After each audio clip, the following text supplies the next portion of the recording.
आम का वृक्ष जिसका नाम ही रसाल है, जो लोगों को अत्यंत प्रिय है, उस रसाल में रस की ओर संकेत तो है ही, पर रसाल के वृक्ष के नीचे बैठ करके भुसुंडी जी जो साधना करते हैं उसका स्वरूप क्या है। उत्तरकांड में वहां पर यह सूत्र आपको मिलेगा कि भुसुंडी जी आम के नीचे बैठ करके प्रभु की मानसिक पूजा करते हैं। आम छाह कर मानस पूजा और तज हरि भजन काज नहीं दूजा। मानसिक पूजा का तात्पर्य क्या है?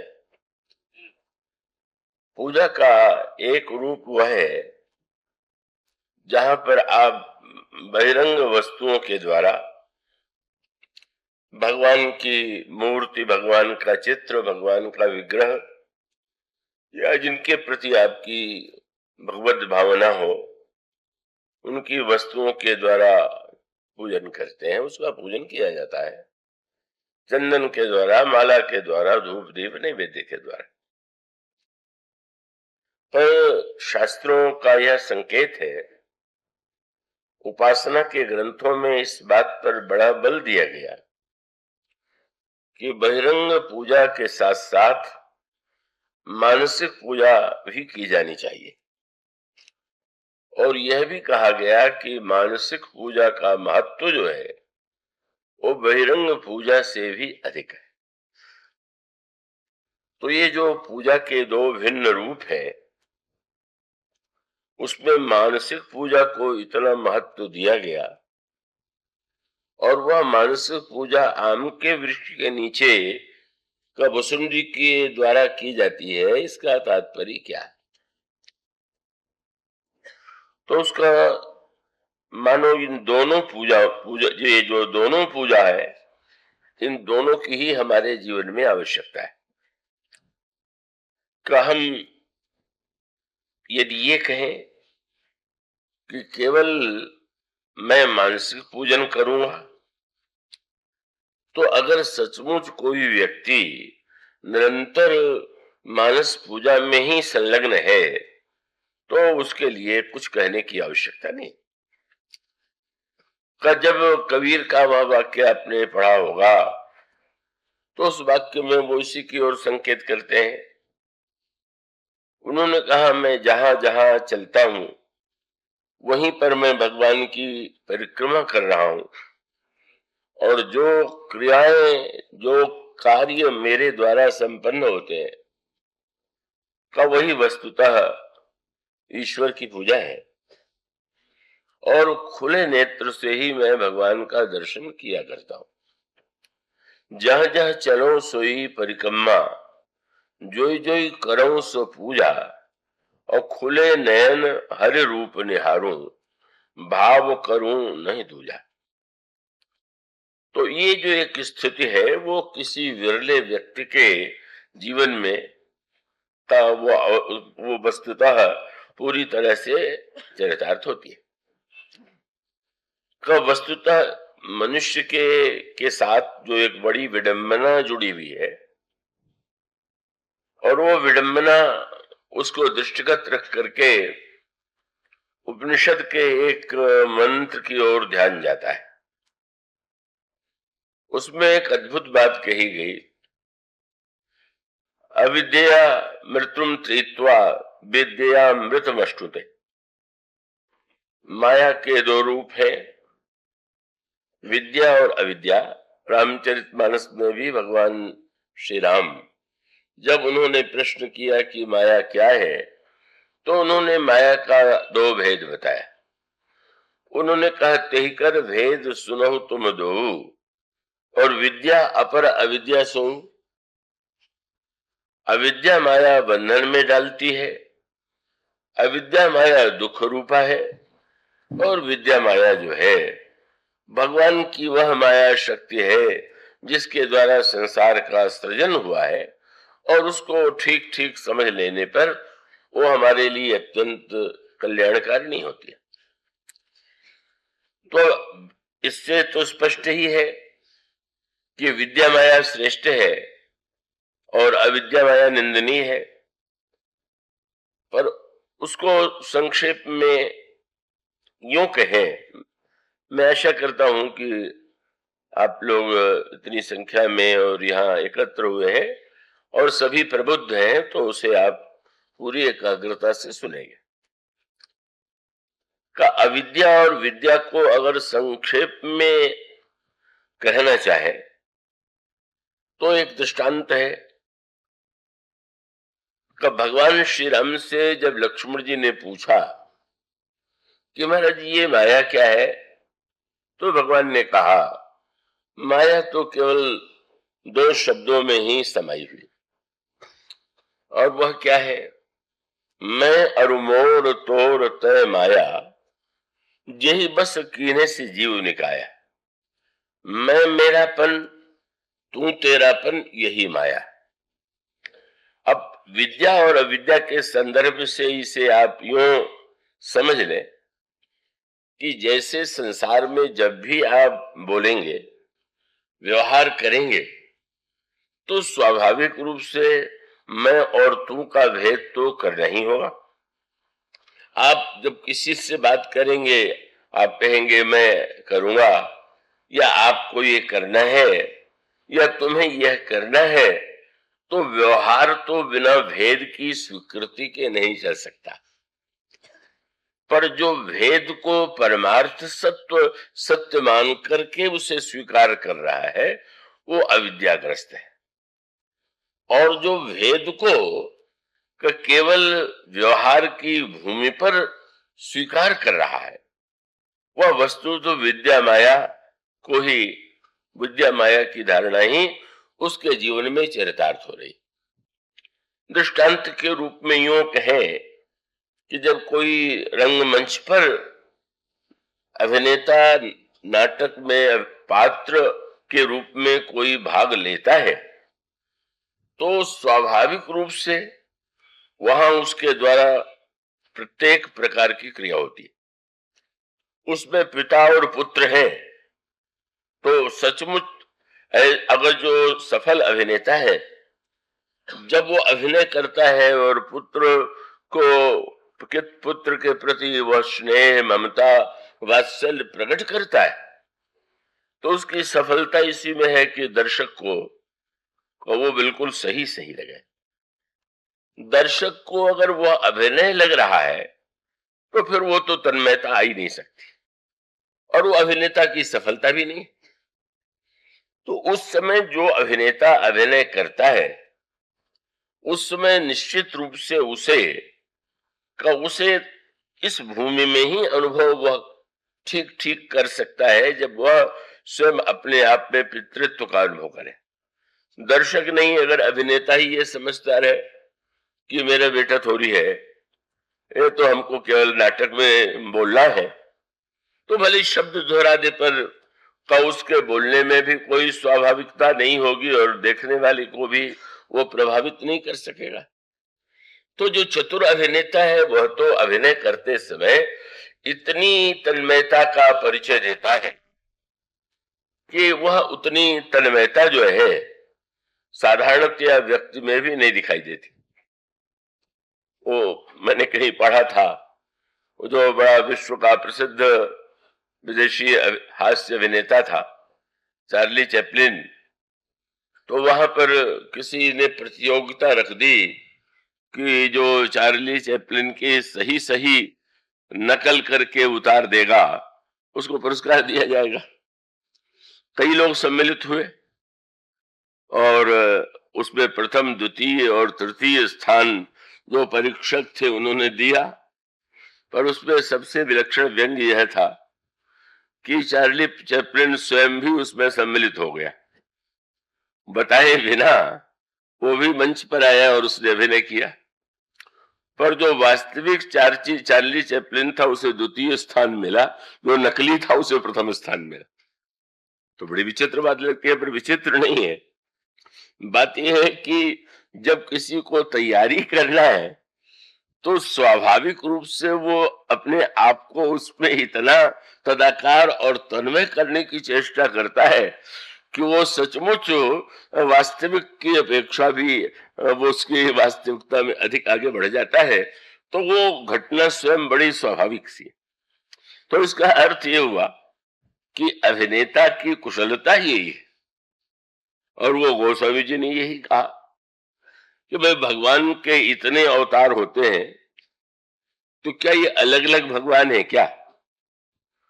प्रत्येक देश के, प्रत्येक जाति के, प्रत्येक वर्ग के क्या भगवान अलग अलग हैं क्या? तो उन्होंने कहा नहीं, वो तो ईश्वर तो एक ही हो सकता है। तो फिर ये अलग अलग रूपों में जो ईश्वर को स्वीकार करते हैं, का उसमें जो उपासना करते हैं उनकी बात तो ठीक है, लेकिन उस अभिनेता की स्थिति क्या होती है, उस ईश्वर की स्थिति क्या होती है? तो इसके लिए भी रामायण में अभिनेता का ही दृष्टांत दिया गया। आप उत्तरकांड में वह दोहा अगर आपने ध्यान से पढ़ा हो तो उसमें संकेत यही किया गया कि जथा अनेकन वेश धरी नृत्य करे नट कोय। और उसकी सफलता क्या है? सोई सोई भाव दिखावई। पर रंगमंच पर कितनी तन्मयता से अनुभव कर रहा है, कब अभिनय कर रहा है, दर्शक तदाकार तन्मय हो रहे हैं। वो भी अगर रोने का अवसर है तो जो भाव में तन्मय अभिनेता है उसके आंखों से अश्रु प्रवाह हो रहा है। पर उसमें विशेषता क्या है? एक संसार में व्यक्ति जब अपने पुत्र के लिए रोता है, और जब एक अभिनेता नाटक में माने गए पुत्र के लिए रोता है, तो हो सकता है अभिनय में जो रुदन हो वो और भी प्रगाढ़ हो। लेकिन अंतर इतना ही है कि अभिनय समाप्त होने के बाद जितनी देर वो अभिनय कर रहा है तब तक तो वो पूरी तरह से उसी में तन्मय है। लेकिन शब्द वाक्य कहा गया, जथा अनेकन वेश धरी नृत्य करई नटकोई सोई सोई भाव दिखावई। लेकिन आप न होई न सोई। वो जो कोई भक्त है जिस रूप में उसे चाहता है वो प्रभु उस रूप में प्रकट हो जाते हैं। और जिस समय प्रकट होते हैं तो वहां तो वो ये कहते हैं, बड़ी एक अनोखी बात है। कभी सब लोग कहा करते हैं ईश्वर तो सबका है, पर भगवान ऐसा नहीं कहते। ये भी कहते हैं कि सब मेरे ही है और मैं सबका स्वामी। सकल विश्व यह मम पूजाया और सब पर मोरी बराबर दाया। तो ये बात तो समझ में आने की बात है। पर भगवान का दूसरा वाक्य यह है जिसको आपने गीता में कहा और मानस में भी उसी का वर्णन किया गया, और वो यह है कि भगवान से पूछा गया कि आपका और आपके भक्त के बीच में कि जब आप भक्त से व्यवहार करते हैं तो और लोगों का ध्यान रखते हैं कि नहीं? तो वहां भगवान ने कह दिया कि मदन्य तेन जानंती नाभ्यम तेभ्यो मनागपि। मेरा भक्त मुझे छोड़ करके किसी को नहीं जानता मानता, और मैं भी अपने भक्त को छोड़ करके और किसी को नहीं जानता। दोनों में विरोधाभास है। पर इसका अभिप्राय ये है, उसको दृष्टांत के रूप में भी रामायण में समझाने की चेष्टा की गई। जिस समय श्री भरत चित्रकूट की ओर जा रहे, उस समय सबसे अधिक आतंकित हो रहे हैं स्वर्ग के देवता। इतनी योजना बना करके तो उन्होंने श्री राम को वन की ओर भेजा है। वन की मंथरा की बुद्धि में, कैकेयी की बुद्धि में, और उस तरह से श्री राम बन जा रहे हैं। अब श्री भरत जा रहे हैं और श्री भरत राम को लौटाने जा रहे हैं, तो अब तो बड़ा आतंक है। क्योंकि श्री भरत के विषय में ज्ञात है कि वो तो प्रेम के घनीभूत रूप। और वहां बड़ा सुंदर वाक्य आता है कि देवताओं से पूछा जाए कि क्या तुम राम को मर्यादा पुरुषोत्तम नहीं मानते हो क्या? सत्यवादी नहीं मानते हो क्या कि जो चिंता कर रहे हो? जाने से क्या होगा? श्री राम सीधे कह देंगे कि मैं नहीं लौटूंगा। तो वो कहते हैं कि नहीं, ये बात नहीं। राम सत्यवादी तो है, मर्यादा में है, पर उनके स्वभाव में एक ऐसी वस्तु है, और वो दो शब्द है, दो में आपको मिलेगा, राम संकोची। राम बड़े संकोची स्वभाव के। तो संकोची का अर्थ क्या हुआ? जो केवल अपनी वो अपने में ही स्थित है, उसमें संकोच क्यों होगा? संकोच तो उसी में होगा जो सामने वाले व्यक्ति की भावना को ध्यान में रख करके व्यवहार करे। तो स्वाभाविक है, जो आत्म केंद्रित होते हैं तो वो तो निरंतर ये सोचते हैं कि चाहे जो हम कह दें, चाहे जैसे बोल दें, वो दावा भी कर देंगे कि मैं सही तो कह रहा हूं। पर जो संकोची होगा वो तो ये विचार करेगा कि मैं ये जो बात कहूंगा वो सामने वाले को कैसी लगेगी, और इसको सुन करके इसके ऊपर क्या प्रभाव पड़ेगा, इसके हृदय को कहीं चोट तो नहीं लगेगी। तो उन्होंने कहा कि ये मर्यादा पुरुषोत्तम है और सत्यवादी है, पर राम संकोची, बड़े संकोची स्वभाव के हैं।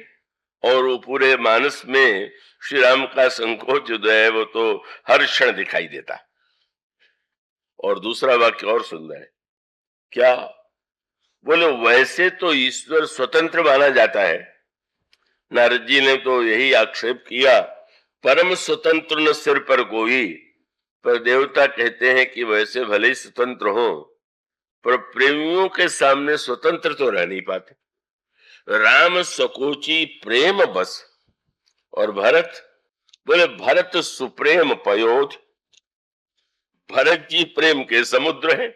तो निश्चित रूप से कितनी भी मर्यादा और सत्य में स्थिति हो, लेकिन भरत जैसा प्रेमी जब सामने जाएगा तो निश्चित रूप से कहेंगे कि भरत अब तुम जैसा कहो वैसा मैं करूं। तो अब क्या उपाय किया जाए? तो राम सकोची प्रेम बस, भरत सुप्रेम पयोधि। तो बनी बात बिगड़नी चहत, जतन करो छल सोधि। कोई उपाय करना चाहिए। और तब यही हुआ कि कुछ ऐसा उपाय किया जाए कि श्री भरत और भगवान राम की भेंट ही न भेंट हो, न कहेंगे न राम लौटेंगे, लेकिन देवताओं का यह सौभाग्य कह लीजिए कि उन्होंने अपने विचार को क्रियान्वित नहीं कर दिया। गुरु जी से पूछ दिया, गुरुदेव कितना बड़ा अनर्थ होने जा रहा है, आप देख रहे हैं। तो अब हम लोग यही चाहते हैं कि कोई ऐसा माया का और प्रपंच का प्रयोग करे कि मिलन नो। तो उस समय लिखा हुआ है कि बृहस्पति कुछ देर तक इंद्र को बड़े ध्यान से देखने लगे। क्या देखने लगे? उन्हें ऐसा लगा कि दो आंख वाले अंधे तो देखे थे, पर 1000 नेत्र वाला भी अंधा हो सकता है, ये तो आज दिखाई दे रहा है। बचन सुनत सुरगुण मुस्काने, सहज नयन विलोचन जाने। कितना बड़ा अंधा है। और तब उस समय उन्होंने ये कहा कि तुम लोग क्या सोचते हो? और तब उन्होंने यह सूत्र दिया कि अगर ऐसी भूल करके भी चेष्टा तुमने की तो तुम निश्चित मान लो कि तुम्हारा कार्य तो नष्ट हो ही जाएगा, और नष्ट ही नहीं हो जाएगा, तुम्हें दंड भी मिलेगा। और तब उन्होंने एक सैद्धांतिक सत्य कहा कि उन्होंने कहा भले ही ईश्वर सम है, और सम होने के साथ पाप और पुण्य से परे, सुख दुख से ऊपर है। यद्यपि सम नहीं रागन रोसु, और गहई न पाप पुण्य गुण दोषु। पर यह सिद्धांत केवल एक सिद्धांत सार्वजनीन है, लेकिन भक्त के हृदय की प्रीति यही से विलक्षण है कि तदपि करहि सम विषम विहारा, भगत अभगत हृदय अनुसारा। और स्पष्ट बता दिया कि ये तुम जानते हो। अब भगवान जब ये कहते हैं कि मैं अपने भक्त को छोड़ करके किसी को नहीं जानता, तो क्यों? उसका उत्तर यही है कि भक्त ने जब यह मान लिया कि यह श्री राम है और ये मेरे राम, वो राम से ही संतुष्ट नहीं होता जब तक वो राम के साथ मेरे राम न कह दे। यह एक शब्द गोस्वामी जी ने कहा कि अरे भाई, भगवान का नाम तो चाहे जैसे ले लो, वो कल्याणकारी। तो वो वाक्य बहुत से लोग कह देते हैं, पर उसके साथ साथ एक शब्द जो दोहराया गया है, कहा गया है, उस पर ध्यान नहीं जाता। गोस्वामी जी कहते, तुलसी अपने राम को रीजी भजो चाहे खीजी, खेत परे पे जामी है उलटो सूधो बीज।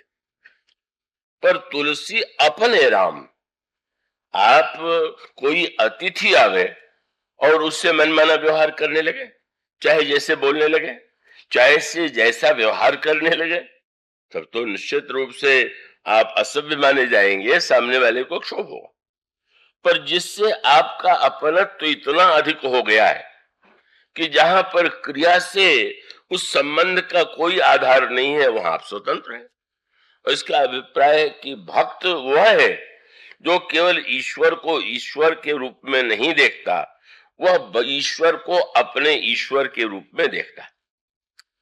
और मानो यूं कह सकते हैं कि ईश्वर को अपना बना लेना यही भक्ति साधना की चरम परिणति है।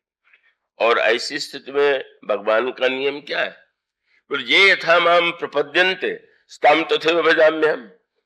भगवान का तात्पर्य है कि जब मेरा भक्त मुझे छोड़ करके किसी को नहीं जानता, तो मैं भी तो उसके बदले में उसे छोड़ करके और किसी को नहीं जानता।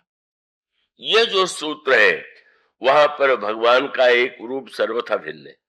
भक्त के भावना और इच्छा की पूर्ति के लिए भगवान का वह रूप बना, और जैसा जैसा भक्त कहता है, भगवान उसकी भावना की पूर्ति करते।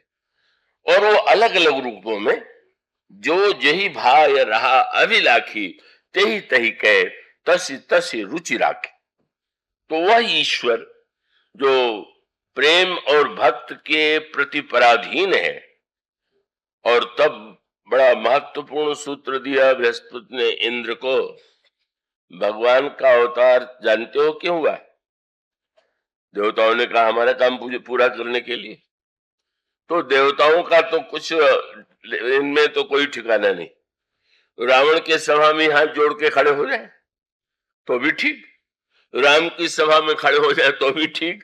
ये तो स्वार्थ की पूजा करते हैं, वो तो किसी देवता की पूजा नहीं करते। वो अधिकांश लोगों से पूछा जाए कि तुम्हारे इष्ट देव कौन है, तो कोई कहेगा राम, कोई कहेगा कृष्ण, कोई कहेगा शंकर जी। ये सब तो केवल शब्द का जंजाल है। सच्ची बात है, किसी का इष्ट पद है, किसी का धन है, किसी का यश है, जो हम पाना चाहते हैं वही तो हमारा इष्ट है। तो अब ऐसा इष्ट है तो वो चारों ओर उसकी वृत्ति है। लेकिन जो पूरी तरह से भगवान के प्रति समर्पित हो गया, वही सूत्र दिया बृहस्पति जी ने। भगवान ने तुम्हारे लिए अवतार लिया है क्या? देवता यही समझते, देवताओं का कार्य करने के लिए, रावण वध करने के लिए ही तो अवतार लिया है। तो उन्होंने कहा कि अच्छा, तो तुम्हारे लिए लिया है तो इतने दिन क्यों नहीं लिया? न जाने कितने वर्ष से तुम लोग कष्ट सह रहे थे, भगवान तो नहीं आ गए। और तब उन्होंने दृष्टांत दिया। रावण के पहले हिरण्यकश्यपु को भूल गए? हिरण्यकश्यपु ने तुम लोगों की क्या दशा कर दिया, किस तरह से स्वर्ग पर अधिकार कर लिया, किस तरह तुम हाथ जोड़े खड़े रहते थे। क्या भगवान ने तुम्हारे लिए अवतार लिया क्या? तब सहे सुरन बहुकाल विषादा, पर नरहरि प्रगट किए प्रहलादा। तुम्हारा काम बाद में बन गया वो अलग बात, पर तुम्हारे लिए भगवान प्रकट नहीं हुए। भगवान तो केवल प्रहलाद के लिए ही प्रकट हुए, और वही सत्य है। और उसका अभिप्राय यह है कि देवताओं का स्वार्थ भले ही पूरा हो गया, लेकिन भगवान को हिरण्यकश्यपु के अत्याचार से कोई लेना देना नहीं। वो मान करके मानो वह ईश्वर स्वयं सृष्टि में हस्तक्षेप नहीं करता है, कर्म के अनुकूल उसने सृष्टि को छोड़ दिया है कि जो कर्म प्रधान विश्व करे रखा, जो जस करे सो तस फल चाखा। अगर हिरण्यकश्यपु ने तपस्या के द्वारा, साधना के द्वारा, पुण्य के द्वारा शक्ति प्राप्त की है तो वो पाने में स्वतंत्र है। उपयोग करने में स्वतंत्र है, तो ईश्वर का वह स्वरूप जो हस्तक्षेप नहीं करता।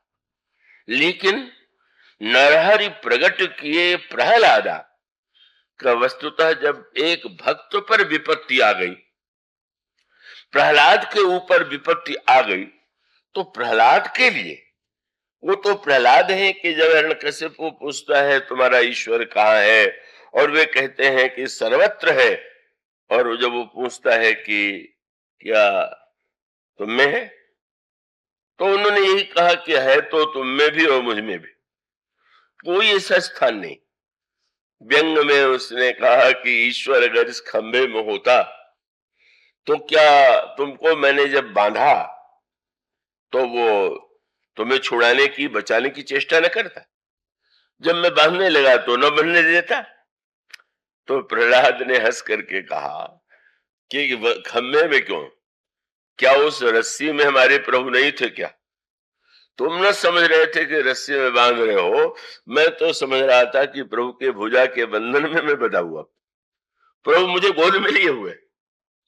और तब क्रोध आ जाता है, का तलवार से का उस पर प्रहार करता है जो स्तंभ है, काढ़ी कृपान कृपान कछु, और तब फिर तू काल कराल बिलोक न भागे, और राम कहा सब ठाऊं में, और हाँ सुनी हाँ का नृकेहरि जागे। मानो ईश्वर अब तक सोया हुआ था, लेकिन जो ही उन्होंने हाँ कहा तो मानो नृसिंह के रूप में जग गए। और तब गोस्वामी जी ने कहा हाँ सुनी हाँ का निकेहर जागे, पर बैरी विदारी भय विकराल। जब उन्होंने हिरण्यकशिपु का वध कर दिया तो उनकी आंख में इतनी तीव्र ज्वाला कि संसार में सब भय के मारे संत्रस्त हो गए, व्याकुल हो गए, और देवता सोचने लगे अब तो हिरण्यकशिपु का वध हो गया, अब इतने क्रोध में क्यों बैठे। ध्यान गया किसकी ओर जाए, लक्ष्मी जी से कहा देवी आपके पतिदेव हैं, जरा जाके शांत कर दीजिए। लक्ष्मी जी ने आके जो देखा तो भाग खड़ी हुई, मैंने तो ये रूप कभी देखा नहीं, हमारे पतिदेव ऐसे हैं क्या, इतना भयानक सिंह जैसा रूप है और नाखून है, नहीं नहीं मैं उनको क्या मनाऊंगी, मैं तो स्वयं डर के मारे नहीं जाऊंगी। भगवान शंकर से कहा तो उन्होंने कहा भाई मेरे तो नन्हे से बालक राम आराध्य है, बंदो बाल रूप सोई रामू, सब सिद्ध सुलभ जपत जिस नामू। तो महाराज फिर तो शंकर जी ने कहा उपाय मैं बता देता हूं, ये जो भगवान है न मेरे हैं न किसी के हैं, यह तो प्रहलाद के भगवान है, तो इनको शांत करने के लिए प्रहलाद से कहो और कोई इन्हें शांत नहीं कर सकता। और गोस्वामी जी भी इसी कथा की याद दिलाते हुए कहते हैं कि बैरी विदार भय विकराल, और कहे प्रहलाद ही के पुनि माखे। प्रहलाद से जब देवताओं ने कहा वत्स इनका क्रोध शांत करो, तो मुस्कुराते हुए प्रहलाद चले गए। किसी ने पूछा प्रहलाद को डर नहीं लगा, तो दृष्टांत यही दिया गया कि सिंहनी को दूर से देख करके मनुष्य की क्या दशा होगी, पर क्या सिंहनी का नन्हा बच्चा कभी मां के सामने जाने से डरता है क्या? उसके लिए वो हिंसापूर्ण सिंहनी नहीं है, वह तो उसकी वात्सल्य में मां है। और सचमुच जो ही कहे प्रहलाद के पुण्य माखे, प्रहलाद जो ही गए प्रभु ने गोद में ले लिया, और सिंह का वेश था तो जिह्वा से प्रहलाद का सिर चाटने लगे। मन वो ईश्वर का वह रूप, बोले प्रीति प्रतीति बड़ी तुलसी, तब ते सब पाहन पूजने लगे। इस तरह से गोस्वामी जी ने उसकी भावनात्मक अभिव्यक्ति, वह ईश्वर जो है भक्त की भावना के वशीभूत है, भक्त के आराधना के अनुकूल वह प्रकट हुआ, उसकी भावना को पूर्ण किया, और उसके पश्चात भक्त से ही संवाद प्रारंभ हो गया। भक्त से कहने लगे वत्स प्रहलाद, इस राक्षस ने, दैत्य ने तुम्हें बड़ा कष्ट दिया, मेरे आने में विलंब हुआ, मुझे क्षमा कर देना। और उसके पश्चात आपने ये भी कहा कि मैं चाहता हूं कि तुम कुछ मांगो। तो उन्होंने कहा कि नहीं महाराज, मैं व्यापारी थोड़ी हूं, मैं तो आपका भक्त हूं, मैं ये कहूं कि आप मुझे दीजिए, इसकी क्या आवश्यकता है, मैं तो आपसे प्रेम करता हूं। पर भगवान बार बार जब कहने लगे तो भक्त प्रहलाद ने यही कहा